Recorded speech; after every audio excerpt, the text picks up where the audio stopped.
Welcome students.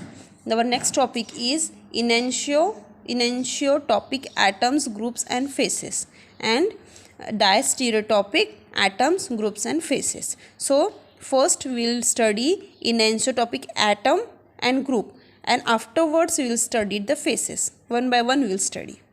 So now start with enantiotopic atom and group. Phases afterward we will study. Now what is enantiotopic atom and group? See, prochirality you understood. Now in this enantiotopic atom, what it is saying, let us discuss by taking one example. This is the example they have taken. In this example, see, we can see that this carbon is prochiral carbon. Okay, this carbon is prochiral carbon because this carbon is attached with two same hydrogen and two different group, means one group is chlorine, one group is iodine, and two same group. See here, Ha and Hb they have written simply for you to understand that, but these two hydrogen they are same. Just only for your understanding they have written here Ha and Hb, because we have, when we will undergo reaction, that time it has use.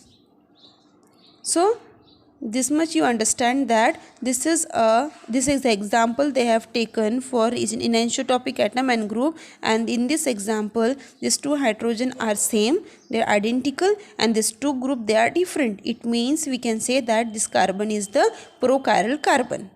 Now when we will undergo reaction of this with bromine, Br2, what will happen? This one identical, it will get replaced to, we will get one compound. In the other, if in the other second one, it will get replaced and we will get the next compound. And this two compound we are getting by replacing, by undergo reaction with bromine. So what we said, this prochiral carbon, this is if prochiral compound, if prochiral molecule we are undergoing reaction, we undergo a bromine reaction, then what happened, this one hydrogen is replaced by Br, and in the next second hydrogen is also replaced by Br. So we are getting this two compound, and if these two compound are enantiomer, then we can say that this reaction is, and these two hydrogen are enantiotopic atoms. When we will say that these two hydrogens are enantiotopic atom, जब product हमको मिलेगा, जो product मिलेगा हमको reaction के बाद, this two product are enantiomer, means these two product are mirror image of each other, or we can say that one is R and one is S, one is sinister and one is rectus. Then we can say that these two product are enantiomer, and these two hydrogen are enantiotopic atom, or we can say enantiotopic group. Understood है ना? हो गया, it is clear. अतः हम लोग बोल सकते हैं, now we can say that जो हमने मॉलिक्यूल लिया है उसमें ये दो हाइड्रोजन जो है ये enantiotopic atom है. enantiotopic atom इसलिए है क्योंकि हमको जो प्रोडक्ट मिला है रिएक्शन के बाद वो दोनों प्रोडक्ट enantiomer है, इनेंशियोमर है दोनों प्रोडक्ट, इसलिए हम लोग बोल सकते हैं ये दोनों प्रोडक्ट इनेंशियोमर मिले हैं हमको, इसलिए हम लोग बोल सकते हैं कि ये दोनों हाइड्रोजन जो है वो इनेंशियोटॉपिक एटम है, इनेंशियोटॉपिक एटम है. अब ये आर है और ये एस मिला है, it is rectus and it is sinister. पहले भी पढ़ा है हमने रेक्टस और सिनिस्टर. रेक्टस और सिनिस्टर दोनों एक में के मिरर इमेज होते हैं, पढ़ा है ना हमने पढ़ा है रेक्टस और सिनिस्टर दोनों एक में के मिरर इमेज होते हैं, और वो दोनों भी इनेंशियोमर्स होते हैं. आर और एस इनेंशियोमर होते हैं. क्या होते हैं? आर जो होता है वो क्लॉकवाइज रहता है और एस जो होता है वो एंटी क्लॉकवाइज रहता है. इस मॉलिक्यूल को अगर हम देखेंगे क्लॉकवाइज दिखेंगे, क्लॉकवाइज तो ये आर होगा और ये एंटी क्लॉकवाइज मतलब ये एस होगा. अब एंटी क्लॉकवाइज और क्लॉकवाइज एक में के मिरर इमेज ही होंगे, क्योंकि एक इस तरफ मूव कर रहा है तो एक इस तरफ मूव कर रहा है, इसलिए हम लोग बोल सकते हैं कि ये जो दो है ये इनेंशियोमर है. ठीक है, तो क्या लिखना है हमको? एनेंशियोटॉपिक एटम हेडिंग डालना है, उस हेडिंग के अंदर डेफिनेशन डालना है. जितना मैंने टिक करके दिया है उतना ही पढ़ो, और जो पार्ट मैंने टिक नहीं किया है उसे पढ़ने की ज़रूरत नहीं है, otherwise you will get confuse. Okay, so right, learn this much, read this much part only, and this example you will write. In this example you will tell that these two are enantiomer. Okay, अब क्या, अब now what we are doing, अब जो ये हमको अब इसको are लिख रहे हैं, इसको एस लिख रहे हैं, लेकिन क्या होता है इस हेडिंग के अंडर में, इनएंसोटॉपिक हेडिंग के अंडर में हम लोग इनको आर लिखने के बजाय इसको प्रो आर लिखते हैं और इसको प्रो एस लिखते हैं, है ना। सिंपल आर और एस नहीं लिखते। क्यों सिंपल आर और एस नहीं लिखते हैं? क्योंकि हमको ये जो प्रोडक्ट मिला है वो कायरल कार्बन से प्रोडक्ट नहीं मिला है, हमको ये प्रो कायरल कार्बन से प्रोडक्ट मिला है, इसलिए हम लोग इसको प्रो आर और प्रो एस लिखेंगे। ठीक है, ये यहाँ पर बताया है ये चीज़ कि हमको प्रो एस लिखना है और प्रो आर लिखना है, प्रो एस और प्रो आर लिखना है हमको। तो यहाँ से तुम लोग कॉपी कर लेना है, मैं दिखा रही हूँ वीडियो में ये वाला पार्ट, इस बुक से सेम ऐसी के ऐसी ये मटेरियल लिख लेना। ओके, इसको प्रो आर बोलेंगे, इसको प्रो आर बोलेंगे, सफिशिएंट है इतना। इनएंसोटॉपिक एटम, ये दो इनएंसोटॉपिक एटम है। और एक चीज़, इसमें जो कार्बन है ये कार्बन इनएंसोटॉपिक एटम और ग्रुप में ये कार्बन जो है sp3 हाइब्रिडाइज्ड है। sp3 हाइब्रिडाइज्ड क्यों है ये भी मेंशन करना। When you will write this enantiotopic in exam, that time you will also mention that जो prochiral carbon we are using for reaction in the anisotropy atom, in that this carbon is sp3 hybridized। ये sp3 hybridized होता है। sp3 hybridized क्यों होता है? क्योंकि इसके पास double bond और ट्रिपल बॉन्ड अटैच नहीं है इसके पास जो चारों बॉन्ड अटैच है वो चारों बॉन्ड भी सिंगल सिंगल बॉन्ड है, इसलिए हम लोग बोल सकते हैं कि ये जो कार्बन है ये कार्बन sp3 हाइब्रिडाइज्ड है। अगर यहाँ पे डबल बॉन्ड होता तो हम लोग बोलते कि ये sp2 हाइब्रिडाइज है, ट्रिपल बॉन्ड होता तो हम लोग बोलते कि sp हाइब्रिडाइज है, लेकिन यहाँ पे ये कार्बन जो है sp3 हाइब्रिडाइज है। ओके, ये भी मेंशन करना उस चीज़ के अंदर, यहाँ पे नहीं दिया है लेकिन but you will mention in this. Okay, so we will move to next part. अब ये जो ऊपर वाला पार्ट है ये है इनएंसोटॉपिक फेसेस, ये बाद में पढ़ेंगे हम लोग। सबसे पहले हम लोग एटम्स के बारे में पढ़ लेंगे, डायस्टीरियोटॉपिक एटम्स ये पढ़ लेंगे, इसका भी एटम्स पढ़ लेंगे। हमने इनएंसोटॉपिक का भी एटम्स पढ़ा है और इसका भी हम लोग एटम पढ़ेंगे, बाद में हम लोग इसके भी फेसेस पढ़ेंगे और इनएंसोटॉपिक की भी फेसेस पढ़ेंगे हम लोग। ठीक है, ये फेसेस और ये फेसेस ये हम लोग बाद में पढ़ेंगे। So let's start with diastereotopic atom. Now diastereotopic atom, अब ये भी सेम वैसे ही है।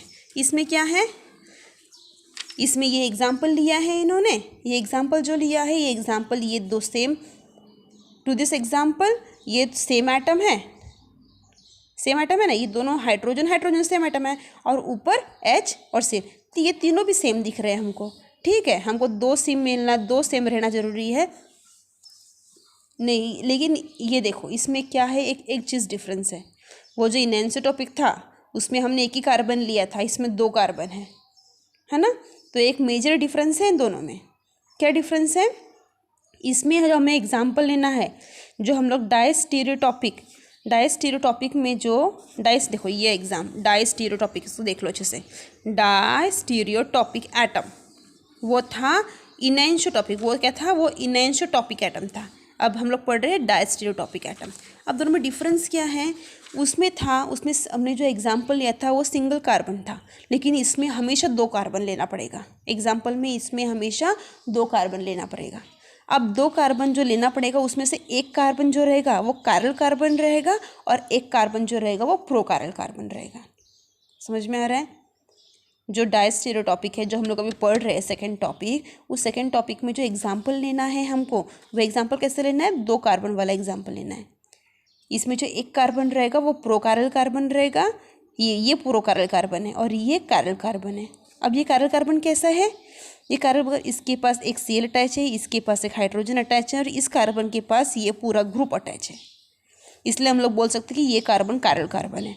मतलब इस कार्बन के पास सारे जितने भी ग्रुप अटैच है सारे डिफरेंट ग्रुप अटैच है ना, ये बोल सकते हैं। इसलिए ये वाला कार्बन प्रो कायरल कार्बन है और ये वाला कार्बन कायरल कार्बन है, ये कार्बन प्रो कायरल कार्बन है। अब ये जो दो हमको बताना है कि ये जो दो हाइड्रोजन अटैच है इस कार्बन के पास, ये दोनों हाइड्रोजन जो है वो डायस्टीरियोटॉपिक एटम है। इसके पहले हमने कहा था कि ये जो दो हाइड्रोजन है ये इनएंसोटॉपिक एटम है, तो हमने एक्सप्लेन किया था, हाँ ये दो हाइड्रोजन है ये इनएंसोटॉपिक एटम है, क्योंकि हमारे जो प्रोडक्ट फॉर्म होते हैं वो इनएंसियोमर फॉर्म हो रहे हैं, है ना। लेकिन इसमें हमको बताना है कि ये जो 2 हाइड्रोजन है ये डायस्टीरियोटॉपिक है। अब हम कैसे बताएंगे डायस्टीरियोटॉपिक है? एक तो बहुत इजी तरीका है कि हमने जो एग्जाम्पल ऐसे एग्जाम्पल लेना है जिसमें 2 कार्बन हो और एक कार्बन कायरल कार्बन हो, दूसरा कार्बन अगर प्रोकायरल कार्बन है तो हम डायरेक्टली भी बोल सकते हैं कि हाँ ये 2 हाइड्रोजन जो है वो डायस्टीरियोटॉपिक एटम है। क्यों? क्योंकि इस कार्बन की एक प्रोकायरल कार्बन है और इसके पास जो अटैच कार्बन है वो कायरल कार्बन है ना। तो ये एक वे है पहचानने का कि whether this 2 carbon are in enantiotopic atom और डायस्टीरियोटॉपिक एटम। और ये रिएक्शन करके भी देख लो, अगर इसका रिएक्शन होगा, इसका ब्रोमिनेशन होगा, इसका ब्रोमिनेशन होगा, इसका ब्रोमिनेशन होगा तो 2 प्रोडक्ट मिलेंगे और जो 2 प्रोडक्ट जो मिलेंगे वो डायस्टीरियोमर रहेंगे। तो भी हम लोग बोल सकते हैं हाँ भाई ये 2 हाइड्रोजन जो है हमारे पास ये डायस्टीरियोटॉपिक एटम है ना।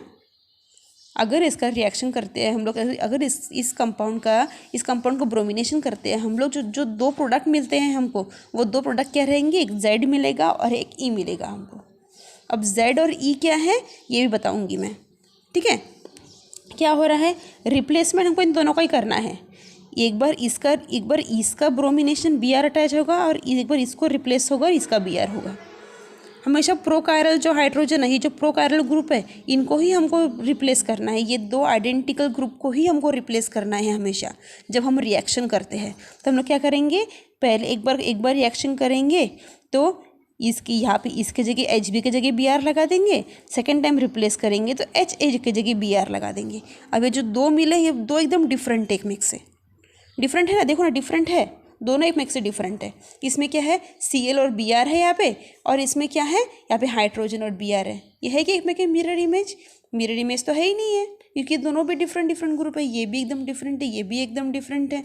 यहाँ पे दोनों हाइड्रोजन लगे, यहाँ पे Cl और हाइड्रोजन लगे, इसलिए हम लोग बोल सकते हैं कि ये दोनों भी एकदम डिफरेंट मॉलिक्यूल है, इसलिए ये डायस्टीरियोमर है। तीनों के मॉलिक्यूलर फॉर्मूला सेम ही है, तीनों का फॉर्मूला सेम है, लेकिन ये जो 2 स्ट्रक्चर मिलते हैं, ये 2 स्ट्रक्चर आपस में एक दूसरे से बहुत डिफरेंट है, बहुत ज़्यादा डिफरेंट है, इसलिए हम लोग बोलेंगे इसको ये डायस्टीरियोमर है। तो बस सिंपल हो गया। हम लोग बोल सकते हैं कि ये जो 2 हाइड्रोजन हमारे पास है, हाँ भाई ये 2 हाइड्रोजन जो है ये डायस्टीरियोटॉपिक हाइड्रोजन है, क्योंकि अगर हम लोग रिएक्शन करते हैं इस मॉलिक्यूल का तो हमको जो 2 प्रोडक्ट मिलते हैं वो दोनों प्रोडक्ट डायस्टीरियोमर है, क्योंकि दोनों एक मिक्स से डिफरेंट है ना। अब हम लोग डायस्टीरियोमर जो हमको जो डायस्टीरियोमर, ये एक डायस्टीरियोमर है और ये डायस्टीरियोमर है। डायस्टीरियोमर हमेशा Z और E ही रहते हैं, डायस्टीरियोमर हमेशा Z और E ही रहते हैं। अब Z और E क्या है